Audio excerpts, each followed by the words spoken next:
So I'm in a really good mood. The sun is shining on this beautiful part of the world. And actually there are lots of good reasons to be cheerful, as the song said once after the news at the weekend. And I'm particularly pleased to see the number of new cases really flattening out now on a bit of a curve, a downward curve, which is great. But there were some people posting online over the weekend.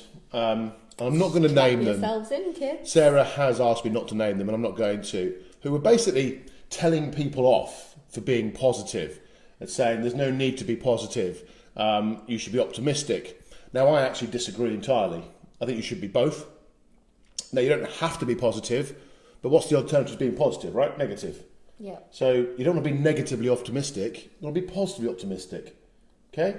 Have a positive mindset. As hard as it is, have a positive mindset. I think you make a really good point, Brian. I think we've got to be extremely real, as I hope we always are with you guys, is that, I don't mind admitting, I feel like I'm on the therapist couch here for a minute, but I've had the last couple of days, I've lost my smile a little bit. I actually said to Brian, I feel like someone's taken my batteries out a bit. I've sort of gone a bit flatter. But ultimately, usually I'm full of energy, full of beans, pretty smiley, pretty happy. Yeah. So you can't be super positive all the time. It is really hard to maintain that. But ultimately, we do have a choice, as Brian says, as to whether we decide to approach things in a positive manner or a negative manner. Yeah. And if we choose the negativity, generally that leads to those around us being impacted, our businesses being impacted, our customers being impacted. Yeah. So our message is, don't listen if people are trying to tell you how to behave. Only you know how you can behave. That's a really good point. But ultimately, if you can and you are able to be positive and optimistic and happy, then try to be. Yeah. If you can't, reach out to one of your friends or us. We're always on the end of the phone. But ultimately, I just don't think there's a time right now for people to be telling other people how they should behave how they should act. So that's the point, okay? Is that there are too many people doing things online at the moment in social media, and that's the only downside to this time. Of this is what's going to happen. This is the future. What? They've fucking got a crystal ball. Pardon my language. Tuesday morning, there we go. They've got a crystal ball or something. If they have, go and work for the Sun. Mystic Meg's retired. But leave that to that. Don't waste everyone else's time. We're supposed to be. We're supposed to be. We are. We are absolutely. So here it goes. Right, this morning we have got some good news stories. 2, have we? Got 2. Brian's got a couple. Brian's got 1. Yeah. Do you want to do yours first, Brian? He's very excited about this, ladies and gentlemen. So, Morris, if Kilbride, if you're watching, you won't like this. But basically, football is beginning to come back.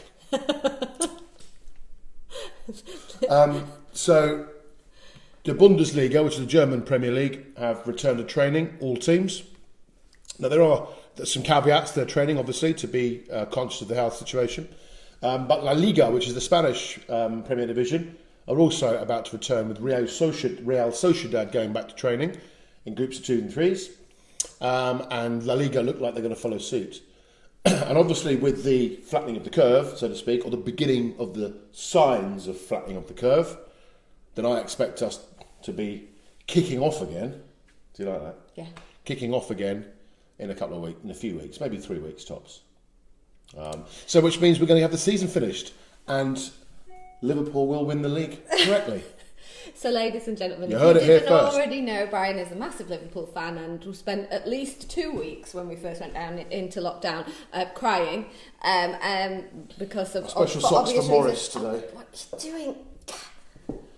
Right. Anyway, so that's one good news story for those of you that give a shit about football. Excuse me. But the next exciting and really a really, really good news story that made me feel all warm and fuzzy inside was some of you may have seen it over the weekend. Captain Tom Moore. Sorry, I need to check my notes. And he basically he's recovering from, I think it was cancer and some kind of heart problem, and he's at home now, and he hasn't had coronavirus, but he thinks the NHS is amazing because of how they've helped him recover. He's a World War II veteran, and he wanted to raise some money, do his bit for raise some money for the NHS. So he's been trying to, or he's been starting to do laps of his garden. I think it's quite a big garden, with his what do you call it, walking frame. Motor scooter? No. Is it mobility scooter? No, on his walking frame. He's walking, Brian. Oh. He's not on a mobility scooter. Oh. That'd defeat the object, wouldn't it? So he's doing these laps of the garden with his As if you walking ran out frame. of power at the bottom of his garden, you won't be able to get the plug from the top part. Can't take anything Sorry. seriously.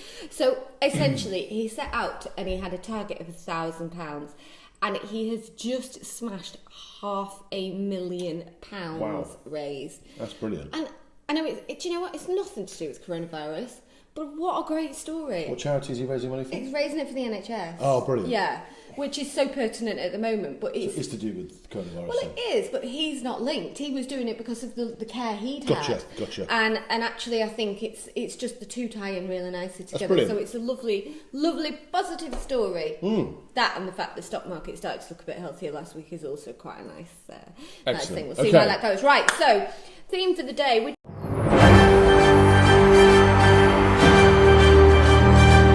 We debated about what we were going to talk. Our theme for the day was going to be, didn't we? We did debate. We a little got up bit and had our own morning meeting this morning, unbelievably. which, I mean, shock horror, turned into a bit of a row because we couldn't agree on what we should talk about. But anyway, we have agreed finally. Row? Never.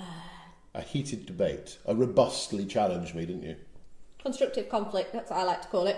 Okay, so come on then, Brian. This time has brought us, I think, closer to our customers than ever before. All businesses. We're interacting with a degree of empathy we've never had before, really. So that's really good. So actually, customers have become friends and almost in a way.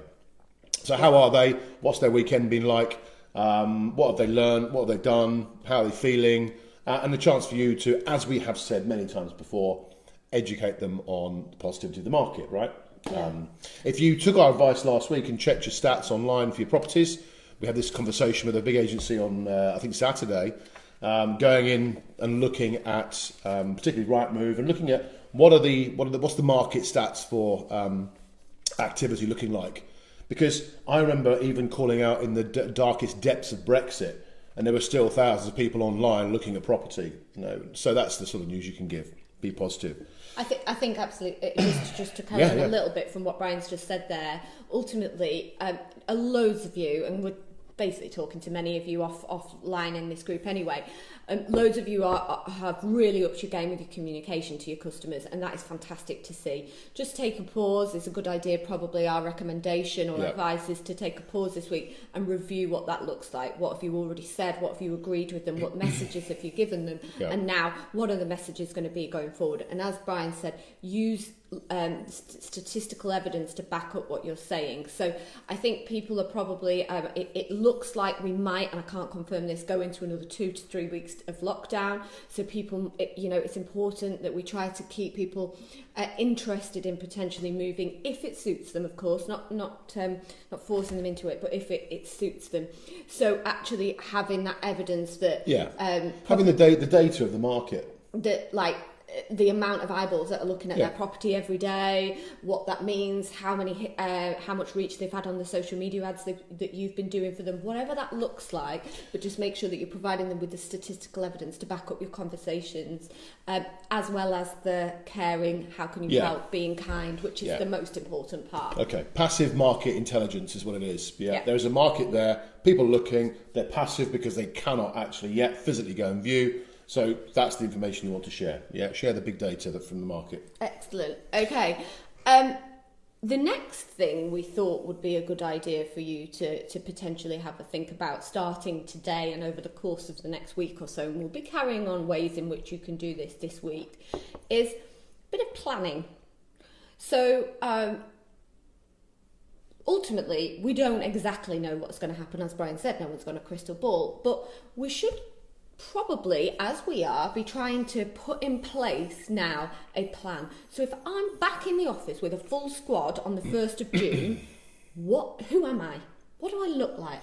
Yeah, we've talked about this before, but actually I think that the light at the end of the tunnel is beginning to get brighter now. So I really do think we should be focusing, or at least picking up some of the things we've heard before and start thinking about what is our plan. If I'm an owner of a business, what's my plan when we get back? If I'm a key negotiator, what's my plan when I get back? If I'm a manager, what's my plan for my team? What's my new day, my new structure that I've been working on going to look like? Yeah. I mean, you may even consider, having an hour a day for colouring. If you work for Matt Wood, for example, it's therapeutic. Matt calming, loves it. He's found it really calming. He said to me. But Estate Agency 2.0, I think the one thing I will say is that despite whatever you hear about these mystic Megs, who all think they know what they're talking about, I've been through a very, very tough situation a few years back, head of a major agency in the global financial meltdown, and we survived it because we had a plan. And that plan was communicated very clearly, it was very simple, down to all the levels of the teams that were working with us. And we made sure they executed that plan, and we survived. So we're going to share with you over the course of this week some planning techniques that you can use, and we train a lot of this in when we do our leadership and management stuff. Yeah. But I wondered, Brian, and I haven't told you about the fact I'm about to say this now, but I wondered, we do this in training, and we do it with everybody, whether we are with negotiators, property managers, senior management team, valuers, and we start our sessions, those of you that have been on our sessions will know, what 3 things, if you were the owner of this business, would you start doing, and what 3 things would you stop doing? And I think, Brian, I don't know what you think about this, but what about if the guys went off and thought about, right, it's the 1st of June, I'm sat back in my desk, I'm at work or however it's going to look, yep. And we're not business as usual, of course, but people are allowed out of their houses, we're generating activity. What about if the guys set themselves a little task this week? What 3 things will I start doing in my business that I haven't done before? And what 3 things am I going to stop doing because I don't think it's relevant anymore? Yeah, great idea. I think that could work quite well. Why don't you give that a go, guys, and let us know? It's not easy, by the way, but... No, it's really tough, right? It's really tough. And often the people who have the best ideas are like the apprentice, the junior negotiator. There's the fact that the ultimate story to finish up the session on of Compare the Market. Okay, the meerkat came from the call centre. A lady in the call centre jokingly said to one of her friends, it sounds like bloody we're comparing meerkats. And that's where that started. All of the, millions of pounds they'd spent on marketing came from one idea from a very valued member of the team. So hopefully that helps. Give that a try. Hopefully, please talk to us about it. We'd love to. And if you are a manager or in a management position, use that as maybe a topic for your team to supply you with some feedback on. Great idea. Ask them to come back to you. Don't take the burden on yourself. Yeah, it's all about ideas and sharing. So anyway, we're running out of time. So great. So we'll do Brian and Sarah's recommendation.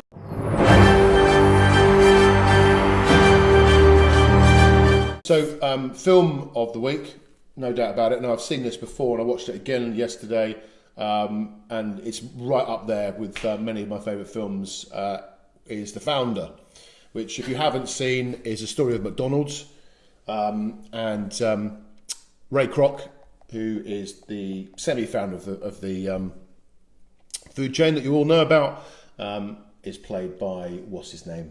Michael... I have absolutely no idea. Michael Keaton. You've gone off script, so I have no idea what you're talking about, Brian. I can't read it because I've got my glasses anyway, so tough. So, great film. So it's called The Founder. It's the story of McDonald's. It's astonishingly good and very inspirational as well. You know how we like our inspirational films and books. For your kids, there's a website which I've come across called Kidpreneurs, as in entrepreneurs, but kidpreneurs. I did say that we'd always share stuff that was free. This isn't free, I'm afraid. It turns out it's $67. What? But it's like that's for a year, I think, so it works out quite cheap. It basically encourages your kids, those that want to like play shop or whatever, it encourages them to actually turn it into a mini business. Right, okay. So it's like making kid entrepreneurs. I think it's phenomenal. Talk about slave labour, and you can get them bringing an income into the family home, which I think is very important right now.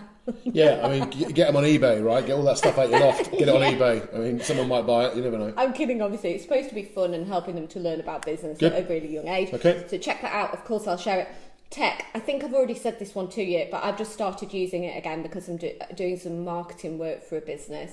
I'm helping them with their digital marketing strategy, and we're using Monday.com It is so good for planning. It really, really is. So if Yep. you've not checked that out yet, it's 15 days of free trial, and then it's not. Then bin it and use someone else's email address. Another 15.